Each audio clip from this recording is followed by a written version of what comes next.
Labadiena, mano vardas Tomas Laganavičius ir šiandien aš norėčiau pakalbėti, kaip tapti posteksistencialistu.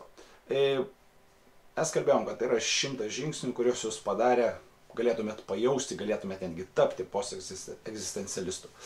Tęskime mūsų užsiėmimus toliau. Tai dabar 7 žingsnis. Reikia būti savo gyvenimo autoriu, o ne skaitytoju. Ką aš turiu omeny? Jeigu jūs patys neplanuojate tą, ką norėtumėt padaryti ir ko jūs norite pasiekti, jums kažkas primes. Aplinkiniai, pažįstami, televizija ar dar kažkokie dalykai. Svarbiausia, kada tampat autoriu, tai nekopijuokit kitų gyvenimų. Pasirinkit tokį gyvenimą, kuris jums tinka.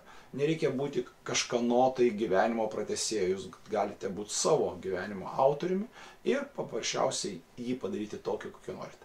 Tai dabar atlikit pratimą. Pratimas būtų toksai.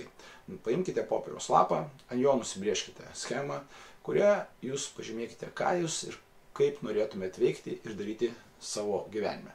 Tiesiog pažymėkite tokią kaip įvykių seką. Pradžioje darysiu tą, po to darysiu tą, po to judėsiu ten, sieksiu tos dalykus ir tą schemą tiesiog pasigabinkit pas save namuose, kad gerai ją galėtumėt matyti. Kada padarysit šitą pratimą, pereikime prie sekančio. 8 žingsnis tai yra reikia susijęti veiksmus ir žodžius su prasmėmis. Pagalvokit, tai ką jūs dabar darot, ką jūs dabar veikiat, ką jūs dabar kalbat, ar tai yra jums prasminga? Pastovus ieškojimas prasmės savo žodžius, savo veiksmuose padės jums įspręsti daugybę problemų. Paprasčiausiai klauskite savęs, kodėl aš tai darau, kodėl aš tai darau, kodėl aš tai noriu padaryti. Pratimas būtų toksai, paimkite vieną dieną ir surašykite visus dienos jūsų įvykius, kuriuose jūs dalyvavot arba teko dalyvauti taip. Ir tiesiog kiekvieną išanalizuokit, užduodami klausimą, kodėl? Kodėl aš tai dariau? Kodėl aš tai dariau? Užduokit kokius 3, 4, 5 klausimus, kodėl. Ir tada rasite atsakymą, ar tai buvo prasmingi jūsų veiksmai ar ne. Tai, kas neturi prasmės, tai, kas nėra jums svarbu, tiesiog atmeskite. Neužmirškite, kad prasmė turi būti bet kuriam jūsų veiksme. Ir būtų labai gerai, kad jūs jos galėtumėte tą prasmę pastoviai įsisavinti. Kada padarysite jau šį žingsnį, judėkim toliau. 9 žingsnis.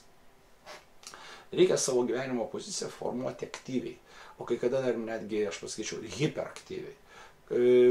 Užtenka ten norėti veikti, taip kai kuriem atrodo, užtenka tiesiog norėti veikti.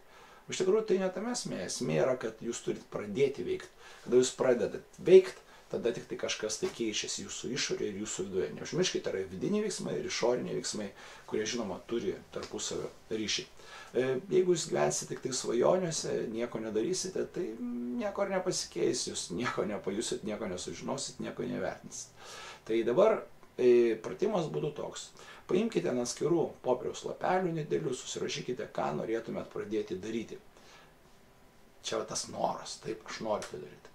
Toliau pasimkite bet kurį iš tų lapelių ir pabandykite nuo 10 sekundžių iki 10 minučių tiesiog mechaniškai tą veiksmą daryti.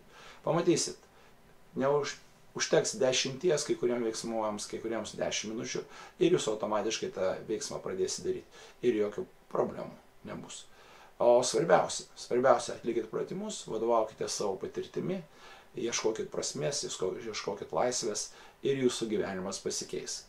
Sėkmingų žingsnių, sėkmingų eksperimentų, sėkmingų pratimų. Noriu tiesiog, kad jūs būtumėt laimingi. Jeigu kas įdomu, skambinkit, rašykit. Yra Facebookas, galima susiekti, galima bendrauti.